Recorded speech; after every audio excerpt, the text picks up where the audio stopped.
જય સ્વામિનારાયણ। હું સુનિતાબેન સુરતથી મારા રસોડામાં તમારું સ્વાગત કરું છું। આજે આપણે ફરાળી મોરૈયાના લોટના રોટલા બનાવીશું।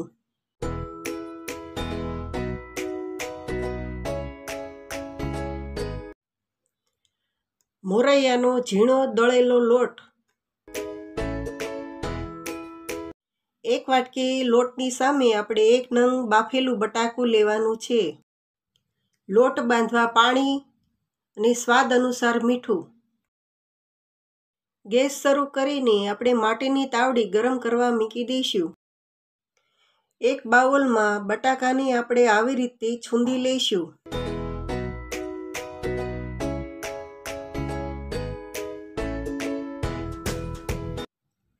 પછી તેમાં સ્વાદ અનુસાર મીઠું નાખી મોરૈયાનો લોટ નાખીને થોડું થોડું પાણી નાખી આવી રીતે લોટને બાંધી લઈશું।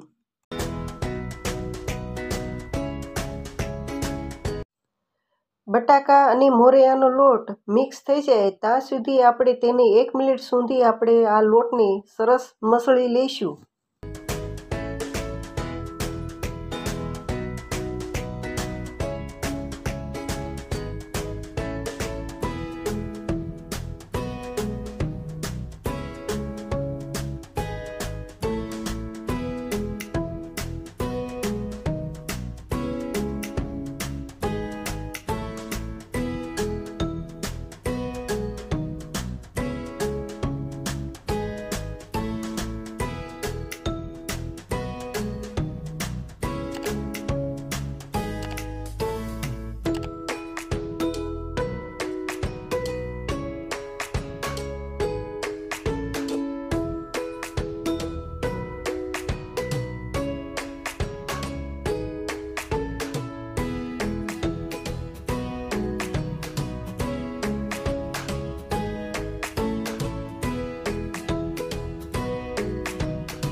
જો આવી રીતે સરસ ચીકણો લોટ બની જાય પછી આપણે તેને રોટલાને ટીપી લઈશું।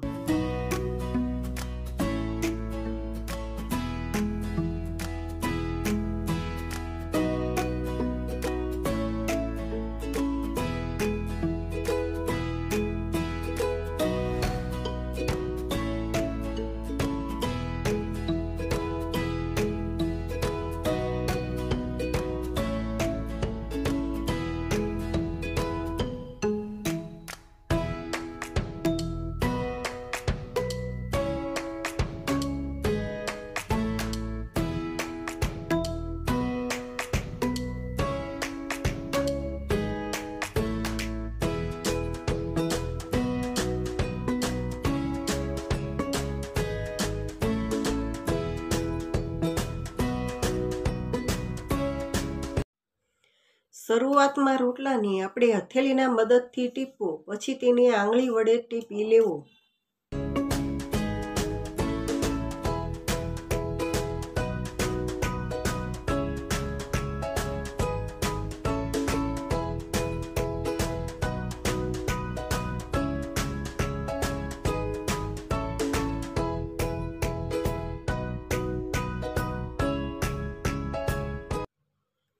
જો આપણો રોટલો સરસ બની ગયો છે, હવે આપણે તેને તાવડીમાં શેકી લઈશું।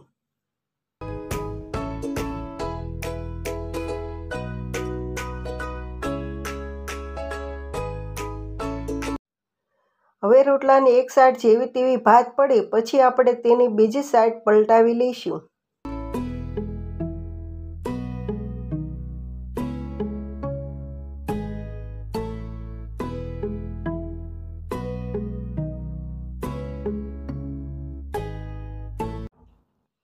બીજી સાઈડ આપણે તેને સરસ શેકાવા દેવાનું, પછી આપણે તેને ફરીથી પલટાવી લઈશું।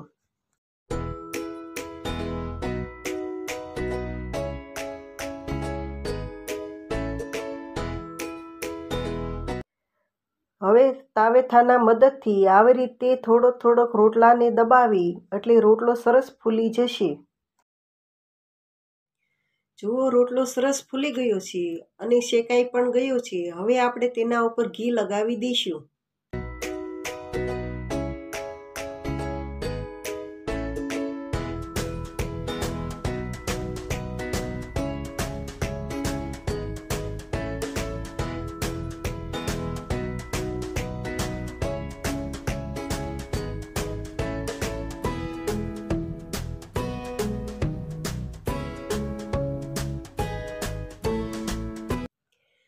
જોઈને જ ખાવાનું મન થઈ જાય એવો ફરાળી મોરૈયાનો રોટલો તૈયાર થઈ ગયો છે. હવે આપણે તેને સર્વ કરી લઈશું.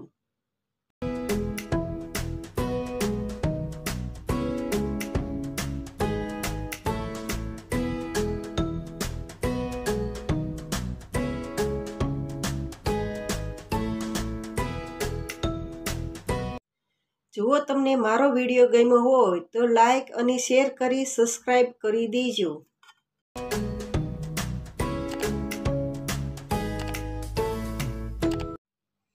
મોરૈયાનો રોટલો બટાકાના રસાવાળા શાક સાથે બહુ જ સ્વાદિષ્ટ લાગે છે.